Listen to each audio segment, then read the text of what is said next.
So, welcome back again to this next panel session. I know you didn't expect me because you should have seen my dear colleague Nicole van der Meulen at this place moderating this panel. But Nicole had some technical issues, and there's another speaker which couldn't join us, which is Kieran, but I'm very happy to step in.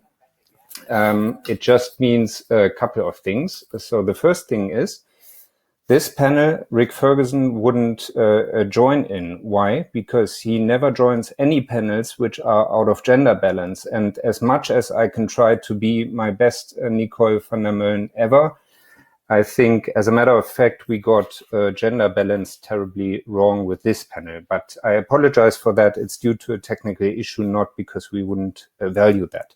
So with these words of caution, I very much welcome the speakers to this panel, which are Jarek Jakubczak from the European Cybercrime Center EC3, who has been working as a colleague of mine for now 6 years. Before that, he was a member of the Irish police. At Europol, within the European Cybercrime Center, Jarek works on cryptocurrencies, so he's our cryptocurrency pope, if you want. And he also works on strategic matters. So welcome very much, Jarek. Next to him will be Federico Parizano. So he was a financial investigator, and meanwhile, he's a trainer in the Basel Institute of Governance. So Federico and me have met on, I think, another ERA seminar where Federico spoke, and I was so flashed by his presentation that I said, Federico, you need to join us as an Eden speaker, and so we did. We set up this panel here for you. And the last one to join us is a good old Eden speaker who joined us a couple of times already, Mika Laude, who's the Global Vice President of Cybersecurity and Privacy at Huawei. So before joining Huawei, he's been for 10 years at ENISA. He's also a member of the Institution of Engineering and Tech in the UK, and last but not least, working at Maastricht University at the Faculty of Law. So that's the setup, and with these words, I hand over to Jarek and Federico to share a presentation with you. The floor. Good afternoon, everyone. I would really like to thank Jan and the team for inviting us. Really glad to be here and contribute to this original event. Now, usually I speak to a law enforcement audience, and most of my presentations revolve around blockchain investigation, where we focus on tracing illegitimate transactions. So as you can appreciate, there is quite a high law enforcement demand for this type of investigation, mainly because it is a supplement to traditional investigation methods that are simply not as efficient as they used to be. So, for example, over the last couple of years, the importance of tracing IP addresses decreased due to several factors, including growth of anonymization or changes to data retention legislation. And another example is domain tracing, where, of course, the things became less useful because there is another legislation development in that area that actually resulted in who is going dark. So these reasons, and of course, coupled with growing adoption of cryptocurrencies in general, these all factors contributed to increase law enforcement demand for practical training, which means that we try to explain people how to follow the funds from the suspect to the exchange and how to contact the exchange and ask basically this company to help us with our cryptocurrency investigations. But today, I will stay away from the investigation part and I will focus more on the non-criminal use of blockchain technology. Now, as a cryptocurrency enthusiast, I have been already attending countless of events typically organized by traditional financial industry, where the main theme was that Bitcoin was just a fad, and really the technology that is there to admire is the blockchain. And the financial institutions, they always hoped to somehow dissect the technology and adapt it to suit their business needs, adapt it to their centralized business model. And also many speakers made this point and made a good living on discussing how blockchain will completely change your lives. And all these sentences would always start with the word imagine, and then the explanation of some crazy theory was portrayed. But of course, blockchain actually has a potential to radically influence development in areas like patents, elections, land registry, and so on, that will be discussed later on. But fast forward to 2020, and the killer application of blockchain is still Bitcoin. This is a technology that actually delivered immediately what was promised. And those of you who know the white paper, you know that what was promised was a peer-to-peer electronic cash, where one party would send funds to another party without going through any intermediary. Now, I really have to say that I'm proud of working for a law enforcement organization that does not try to demonize cryptocurrencies.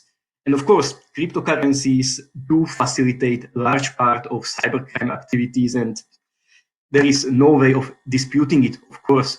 However, we also recognize that there is a significant beneficial technology that can be used for completely legitimate purposes. And indeed, vast majority of cryptocurrency transactions these days are legitimate. So instead of saying stay away from this evil technology, we try to say if you want to engage with cryptocurrencies, do it safely. And by the way, Europol also employs a similar practical approach to VPNs, as you can see based on our recent tweets.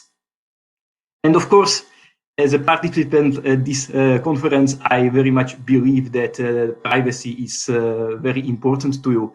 So if you decide to make a cryptocurrency transaction, then naturally you leak less information compared to payment done by traditional methods. So for example, if you pay for a service and the merchant suffers a data breach, then the suspect may get access to your payment details, and they may be able to abuse it. So, of course, if suspects only get access to your Bitcoin address, there is not much he can actually abuse. Now, the benefit here may be even more obvious if we talk about cases where sensitive data leaked. So if we really talk about adult dating websites such as Ashley Medicine, in this particular case, payment card information leaked as well. And the second day after the data breach, I downloaded 30 gigabyte data dump. And I was able to actually retrieve payment card data. And then it would be extremely easy to link the real identity of the person whose name is on the card with profiles that contained very sensitive images and facts about the person that published the content. So, of course, in this case, cryptocurrency payment would protect vast majority of the clients that were otherwise blackmailed by criminals. Now, of course, Bitcoin may not be practical yet as a day-to-day means for day-to-day transactions.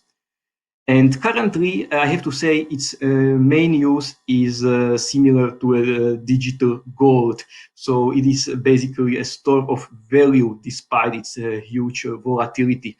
The chart which you can see in front of you should be familiar to most of you. It is just price development for the last 5 years. So 3 years ago, Bitcoin reached top $20,000, and as of today, we have the maximum price of Bitcoin about $22,000. But now the situation is completely different than it used to be in 2017, because the 2017 spike was primarily driven by retail demand, which can be proved by this Google Trends chart. But you cannot really see the spike these days, and you don't see the spike because the current price increase is driven by institutions. So it is mutual funds, ideally. This would be either mutual funds who only invest in cryptocurrencies, or it would be general investment funds that only invest a very small part of portfolio as a hedging bet against all the risks you have out there bothering investors. Now, of course, Bitcoin blockchain may be used also for non-financial transactions. So for example, you can store any piece of information in there. You can have it timestamped.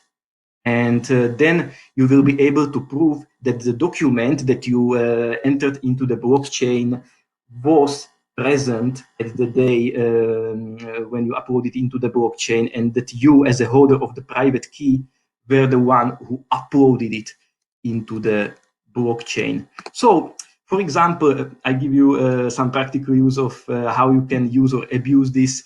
So you may have a great idea, but you do not want to share this great idea with your boss because you don't want your boss to steal it and take credit for it. So you put your idea in a Word document, you take a hash of the document, and you will store the hash in the blockchain. And then you will just give PDF version of the document to your boss. And of course, in this case, you are the one that has the original document, the Word document with the corresponding hash.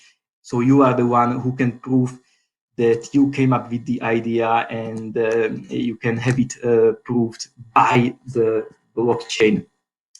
So we actually applied this idea to a certification of the certificates that we were handing out at our cryptocurrency events. So all the speakers, they were awarded with a certificate that was then validated by a blockchain. So this is how the transaction looked like. If you actually searched for the transaction, you would see that it was sent and signed from one Europol address. It took place at a certain point in the past, June 2019. And if you actually checked details of the transaction, you would see that indeed this transaction presents you with some hash that belongs to a Europol event. So what was this hash about? This hash was actually index of speakers that all participants received together with a hash of their own certificate.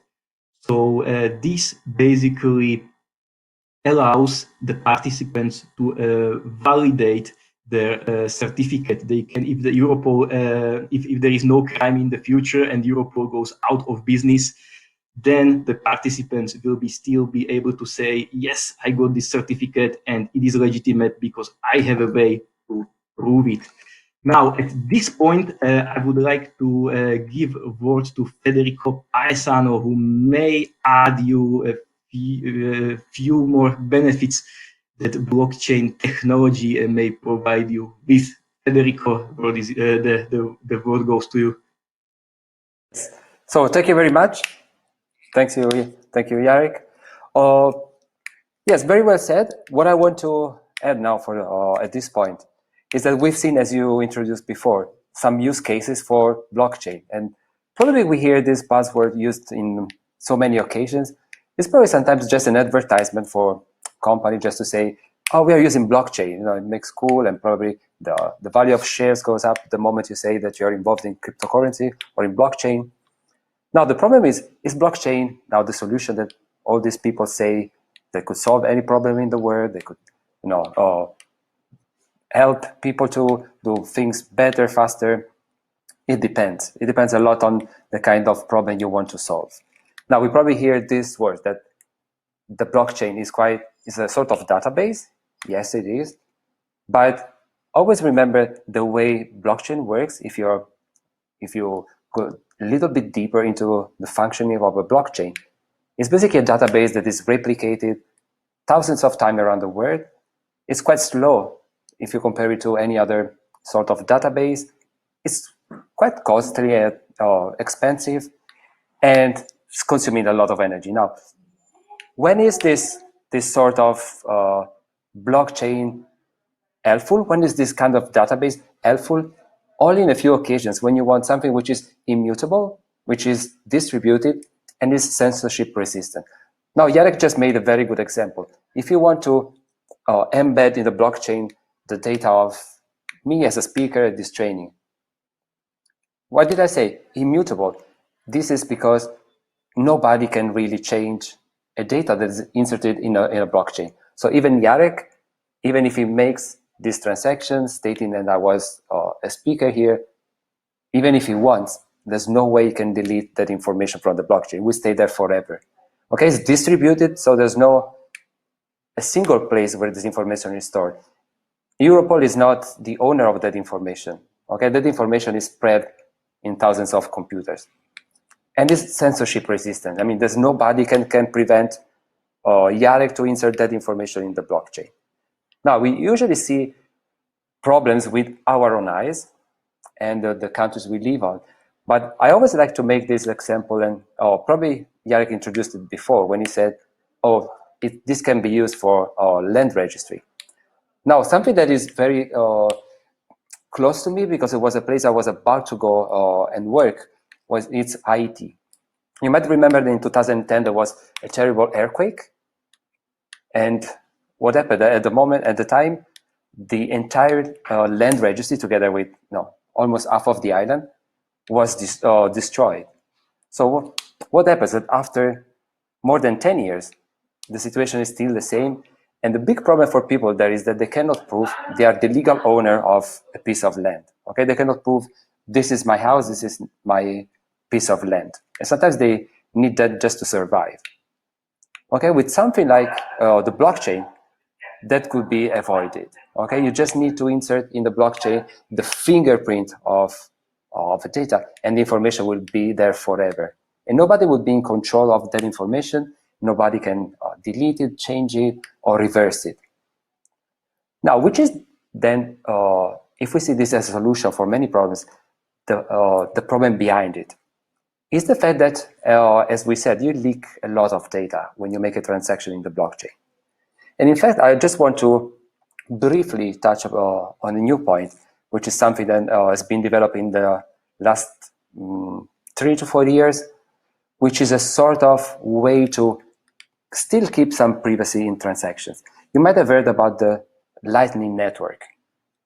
Okay, when you open a Lightning Network, basically you have a peer-to-peer channel with another entity, and within this channel you can transact thousands of times without this information leaking on the blockchain itself. Okay, so you can decide to open channels with any entity you want to transact with, and that information will still be private forever. Okay, you only the moment you open or close a channel, you then leak data into the blockchain itself. So this is something that I think is really important for data protection. Okay, the fact that you can still, even in a system like the blockchain, that we see that it's been investigated, it's completely transparent, everybody can access data from his own computer and check transactions, still this is possible to keep some sort of privacy. I think it's very important. I also agree, thank you, Eric, for saying that. I must say we both work in organizations that don't want to demonize cryptocurrencies. Back to you. Thank you very much.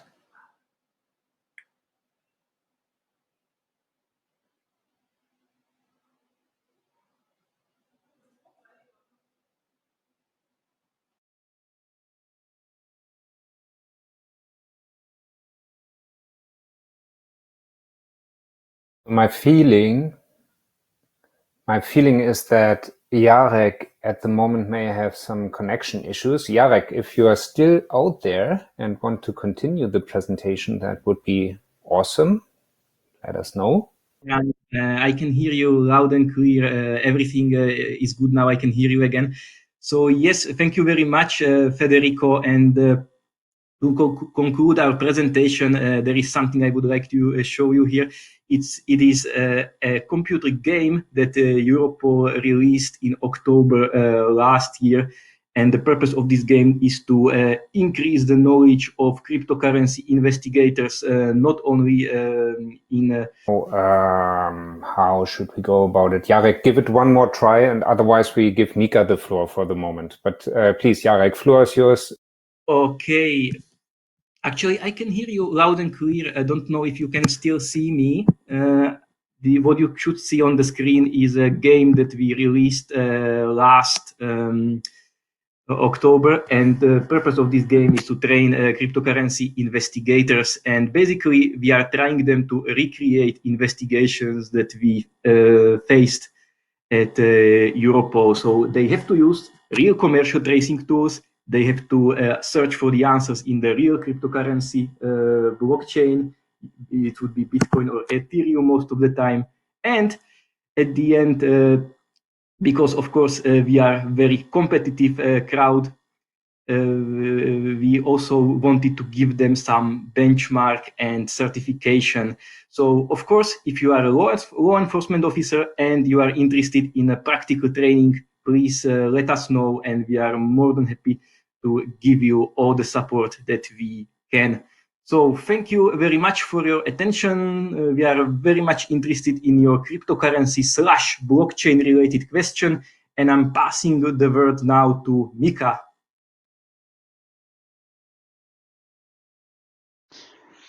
All right. Thank you very much. As you remember, the agenda for our panel was deepfakes, blockchain, 5G, and future trends. So when these gentlemen has been already covering more or less everything which is coming to the blockchain, perhaps I should be covering all then the rest which is still left there. And if we are actually the order what we are having here in this agenda is rather good. Deep fakes, then we are coming 5G, and then we are coming future trends. So let's start from this deep fakes. And even I'm an engineer from my spirit. I need to say that I'm always wondering is that why are we so keen and why we are seeing this deep fake so buzzword as such. Because if we are taking a bit broader angle in this discussion is that we could be starting from 2000 years from here. There was a man called Caesar Nero who was burning his own city to get a bit more ground for his palace. And when he was caught and asked from this, he was saying is that it wasn't me, it was the Christians, and there was some torturing, some people were killed, and it was basically this kind of a lie. 2000 years later, what is happening is that there was one man having this kind of small can actually in his hand and was saying is that weapons of mass destruction. And what was happening is that few 100,000 people were dying as well. So that we could be saying is that in these last 2000 years, we haven't been moving very much further with these things. So you can still do bad things, even without having a deep fakes. But the deep fake is basically evolution. You were having a pen and ink, then actually you were having a faked photos, then you were having a faked movies.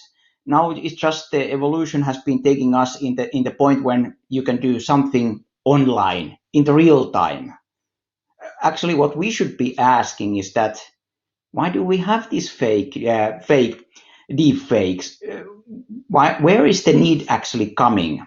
And then I'm of course concerning when saying is that there is a demand for this. It's about our society. Look the unpredictable behavior what we are seeing now, nationalism, fake news, all these. Of course, when you are putting all these things together, then actually we are having a demand for the fake news. But I have been always thinking that there is a proper countermeasures what we could be doing to prevent these kind of things like fake deep fakes happening. And it's not very difficult. What we would be needing is this kind of, what I would be saying, responsible and predictable behavior. And this is not only from the individuals itself, it's also the governments. Of course, it would be also helping if we would be more or less staying in the facts. Of course, we can have different opinions. That's not the issue, but more or less staying in the facts. Then what I'm thinking is my favorite topic is that I'm still believing naively that education is making a big difference.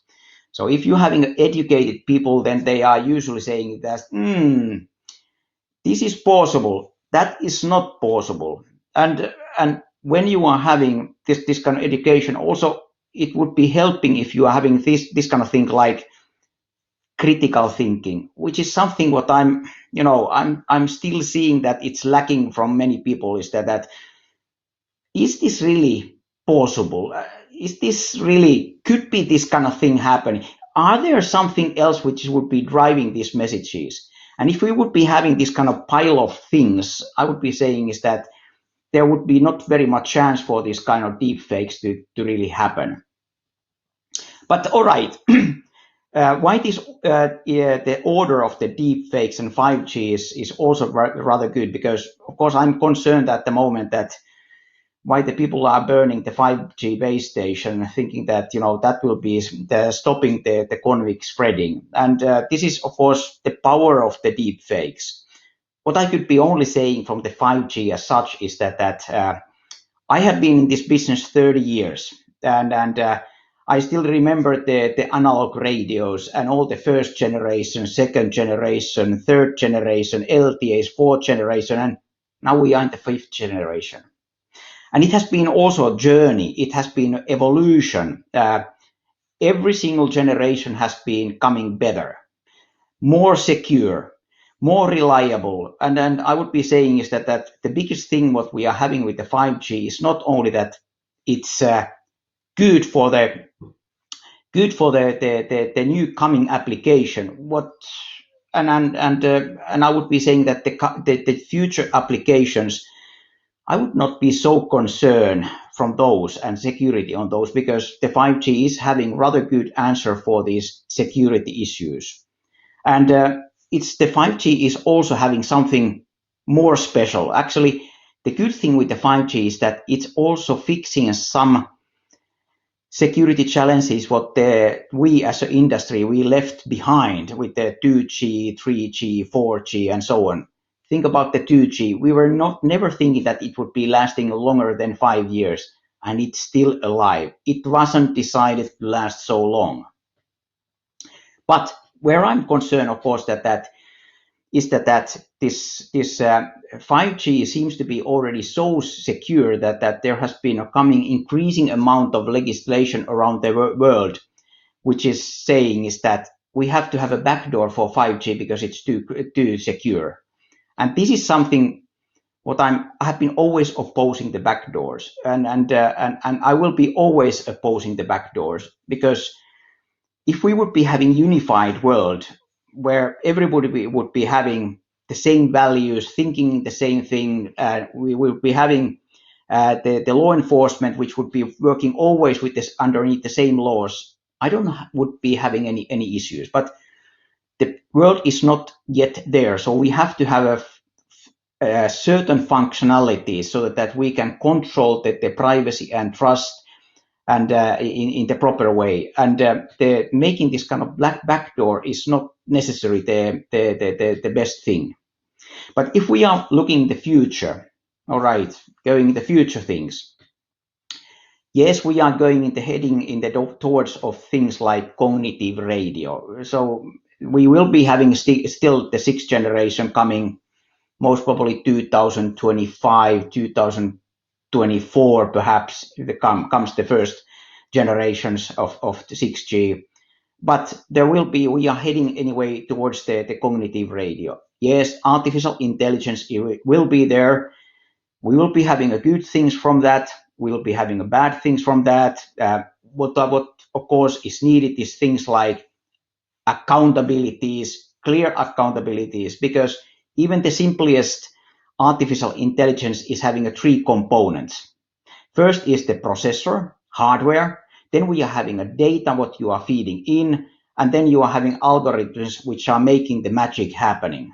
And they can be all coming from the different sources. So who is then finally accountable what the artificial intelligence is doing? But taking this kind of short-term prediction, what I would be saying, and this is of course my private view, is that in the next coming 18 months, we will be seeing this kind of few technology disruptions what are not spoken in the Europe very widely at the moment. And my concern is that this will be putting the Europol and the law enforcement people around the Europe in the very, very difficult position. It will be changing the rules of the privacy. It will be changing the rules of the law enforcement and criminal investigation. And my concern is that why this is not spoken even any more than behind the scenes. But I'm hoping that because what I'm seeing is that some other countries, some other continents are already preparing for these technology disruptions, and somehow I'm having a feeling that the Europe is, coming a bit behind. As to what the reality is, that Europe is coming already behind with the recovery of the the pandemic, because it seems that the Asia is now developing much more faster than the Europe. So as a European citizen, I'm having a bit concerned that we are coming a bit late, not only with this recovery, but certain disruptions which will be happening in our backyard, just in the perhaps 18 months.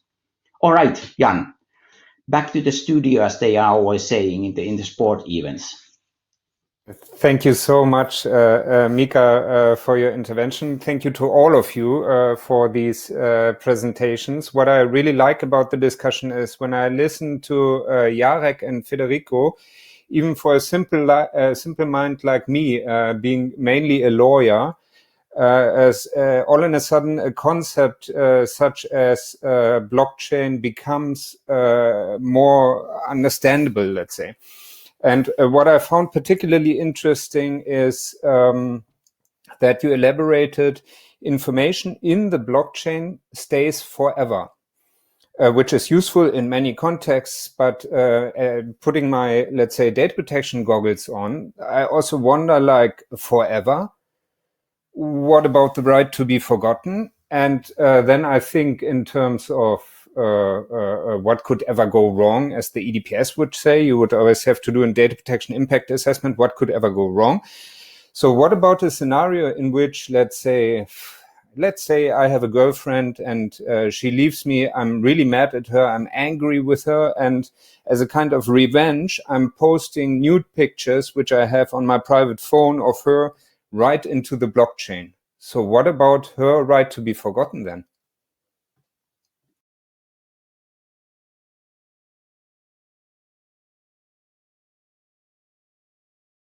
Good question, and it actually overlaps with one question that we have received in the chat as well. From data protection perspective, how do you propose to deal with the rise to erasure from GDPR in context of the blockchain? So let me just say that the answer is surprisingly simple. GDPR is not compliant with the blockchain, and it is simple as that. You have one theory which is not compatible with the technology, and unless you make significant change in the technology, then of course the incompatibility will stay. And I don't see Bitcoin algorithm changing anytime soon, and especially not in a way that would basically make the blockchain unworkable for financial transactions. Now, Of course, to address your question, Jan, every couple of months we see that some overzealous PhD makes an article about threat of toxic content in the blockchain. Usually they address the issue of child abuse, but of course the point that you raised, the adult nudes or even source code of malware, all these points are good. Now, it is a problem. It could be, but in practice, not so much.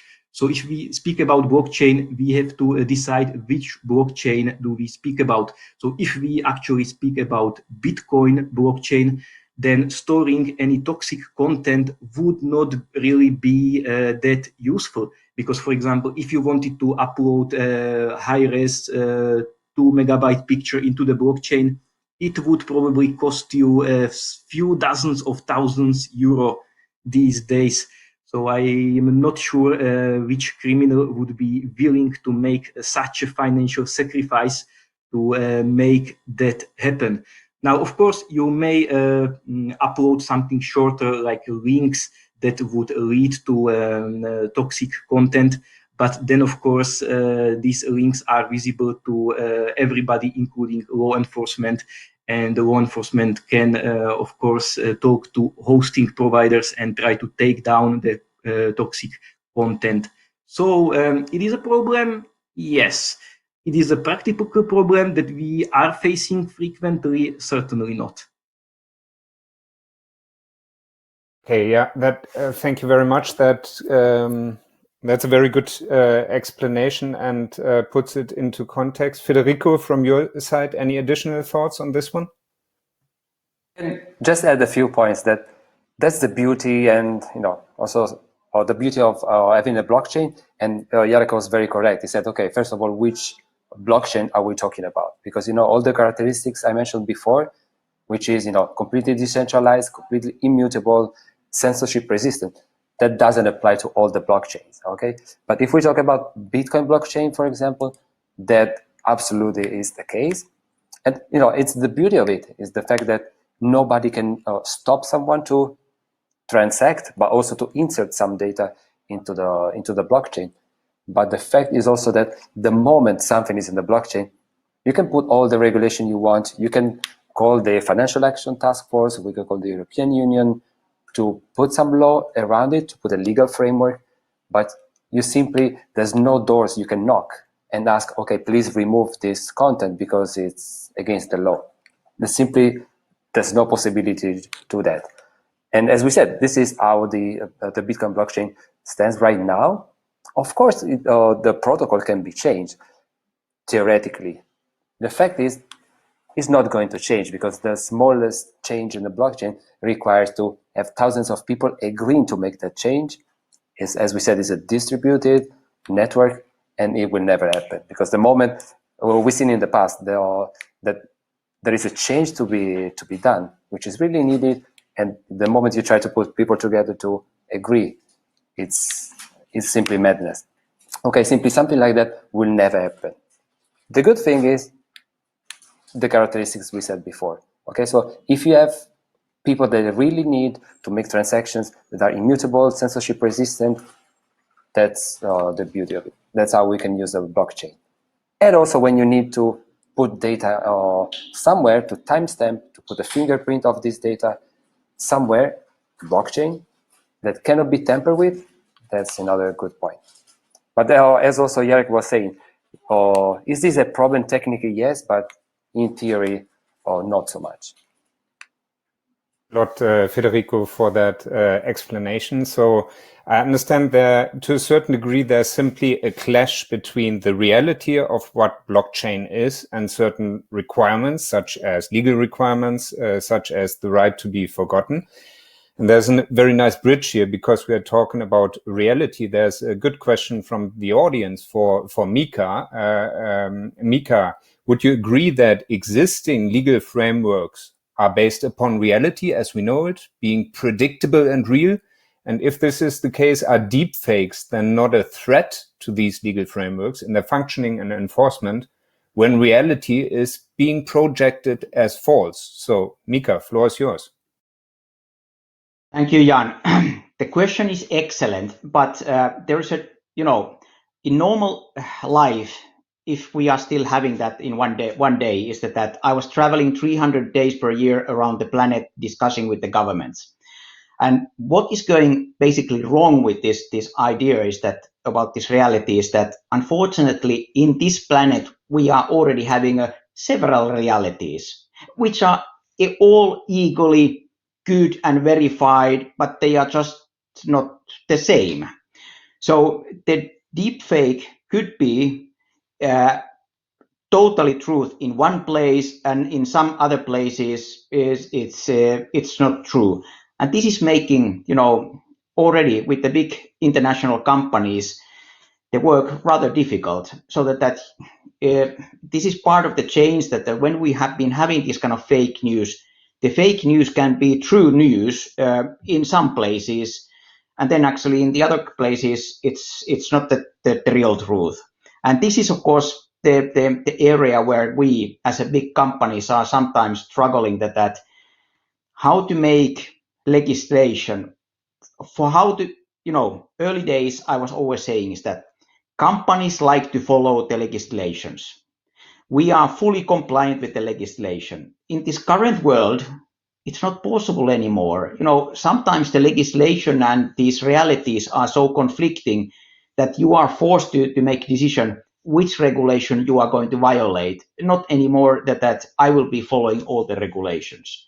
And this is now coming back to the deepfakes, is that deepfake is always a challenge, and it will be a challenge. But of course, what we should be starting to changing in the building the trust, building this kind of governance, building this kind of frameworks which are making easier for people to understand what is the fake news, what is not the fake news, how are we technically doing and lying sometimes or not lying.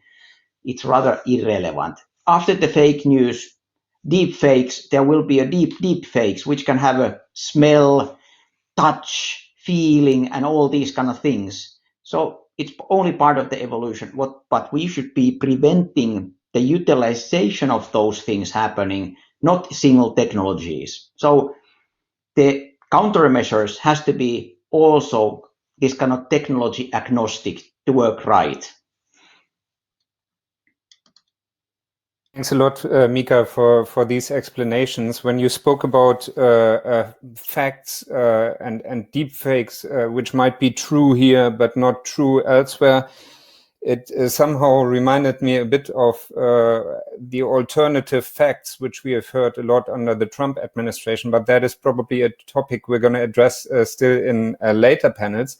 So for this one, I also have again some questions from the audience, and two of them go in a very similar direction. So one of our participants said, I hear Mika has some worries about the position of Europe in comparison to Asia and the US. And I don't hear examples what the worries are about exactly. Can you give 3 examples? That's a nice one. And maybe connected to that, I have another comment from Andreas, who said the GDPR is an incentive for the European digital economy to develop privacy-friendly applications and place them on the market as quality products. Why does the European digital economy find it so difficult to implement the principles, privacy by design, pseudonymization, anonymization, without neglecting the core public safety interest? Of course, I see a bit the irony in asking you that question here, because you are representing Huawei.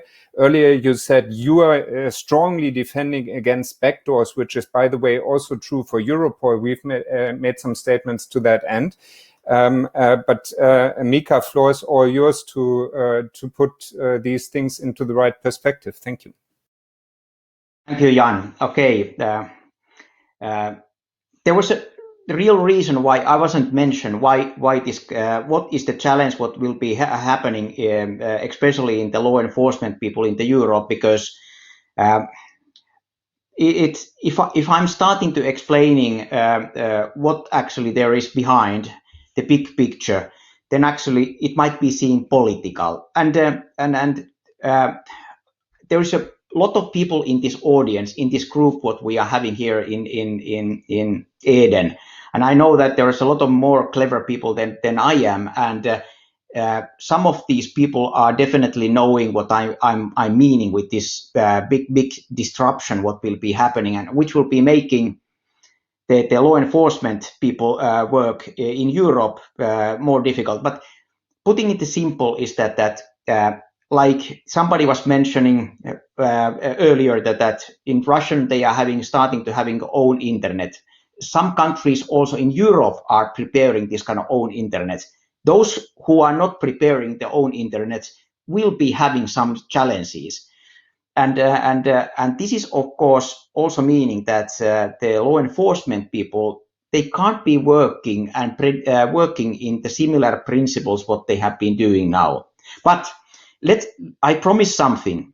If you haven't been figuring out this in the coming 12 months when we are having the next Eden event, I will be explaining what I'm meaning with these. But anyway, then coming back to this GDPR issue is that now I need to borrow something that I was in roughly 1 year ago in the Munich security conference happening in Munich.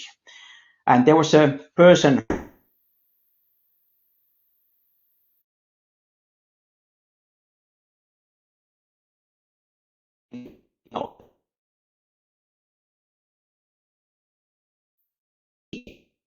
we are having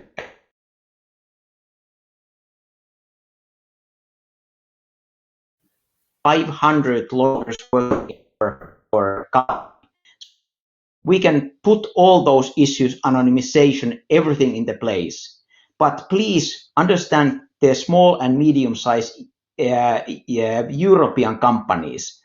And this is making the thing for the Europe so difficult, is that we don't have that kind of big companies who would be able to afford 500 lawyers working in all these things and fixing all these things in the business ecosystem.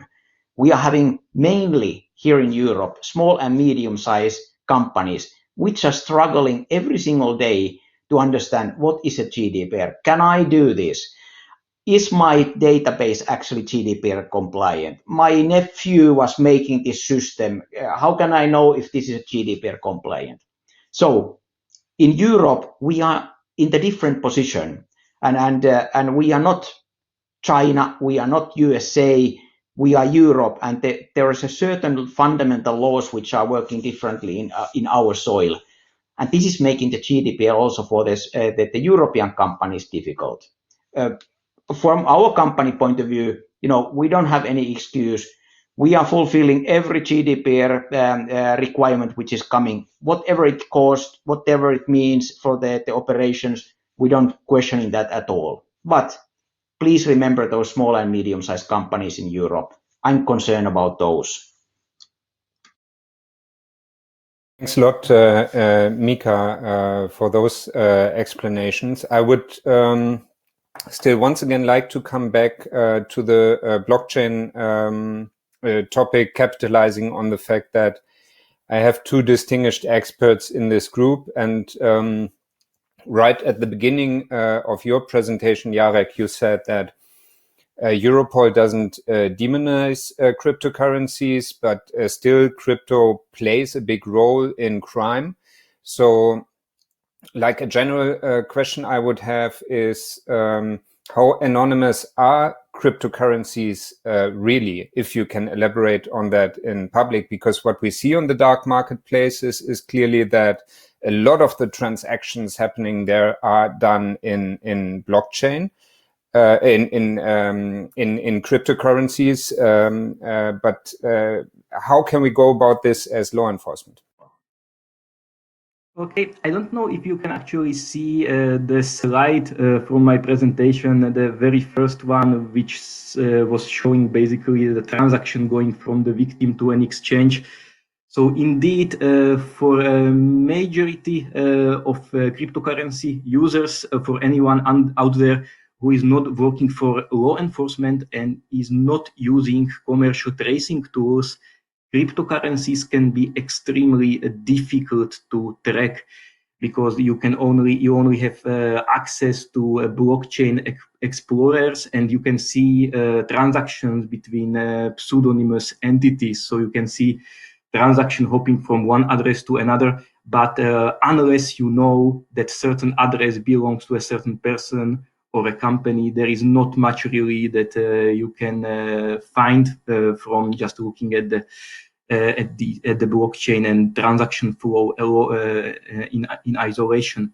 So the power of analyzing the blockchain really comes from commercial tracing tools that interpret the information for us, the tools that are able to say this address is sitting in the same wallet as the other address, and these 10,000 addresses are owned by a certain company. And of course, once you work for a law enforcement, then you would have access to a tool like this, and then it would be, of course, possible to follow the transaction and try to identify the players behind it. Now, at the same time, it may be difficult to identify owner of an address who never received funds and never sent any funds, because there is simply no funds to trace. And it is almost also very difficult to identify anyone who has not interacted with an exchange. So if you receive the funds or send the funds from or to another Bitcoin address that is just a private address, not owned by any company, then you can only see really a transaction between two unidentified parties, and unless the funds reach a centralized entity, then of course we don't have anyone to ask about the identity of the client. So this is all I can say publicly, because this already becomes kind of a general knowledge of what investigators know and what they do not know. Excellent. Thank you, Jarek. Please, I didn't want to encourage you to reveal all the operational secrets here in public, but I'm grateful for putting it into perspective. Federico, as we are running out of time, also for you, let's say last time, the floor to sum up the discussion from your side. Yes, thank you very much. Okay, I will be brief, just to say that, as Jarek said, there are this company used to trace, to de-anonymize transactions.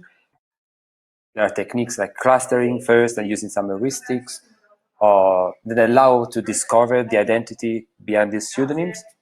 On the other end, there are other cryptocurrencies that are privacy focused. So they have been prepared with that in mind. Okay, so like Monero, Zcash, or other privacy focused transactions. Fortunately, the market for those transactions is still smaller, much smaller compared to other cryptocurrencies. So still the use is more limited. But of course, people like Jarek that see from the other side, from Europol side, probably you can say if those transactions are really that common or not, comparing to Bitcoin transactions. Thank you very much, Federico. And Mika, we are at the very end, but of course I won't close that panel without giving you the very last word, my friend.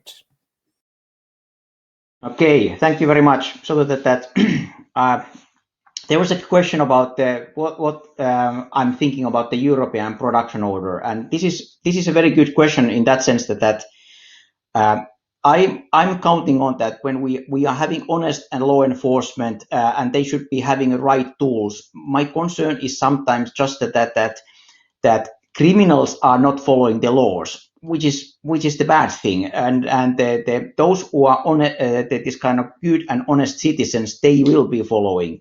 So things like European and production order, what was the question, is that it will be working perfectly for those who are honest and who are these kind of credible players in this ecosystem.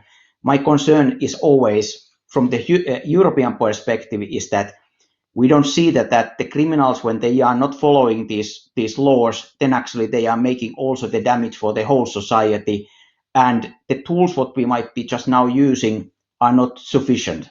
So there is a still dialogue what we have to carry on with this kind of accountable players, big companies, small companies, and making this kind of decision that these at least can be supporting the law enforcement work in the way which is legal and fair and transparent. So this is what, of course, my intention from our company point of view is that I'm willing to help all the law enforcement, but it has to be really transparent, fair, honest, and legal.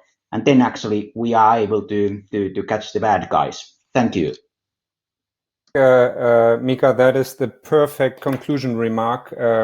Catching the bad guys, but by lawful means in a transparent fashion. So this is ultimately why we are all here together debating. I would like to thank all of you for the very interesting discussion. I hope I've tried my best to be Nicole, or to replace Nicole at least, and I hand over to the next panel. Thank you very much.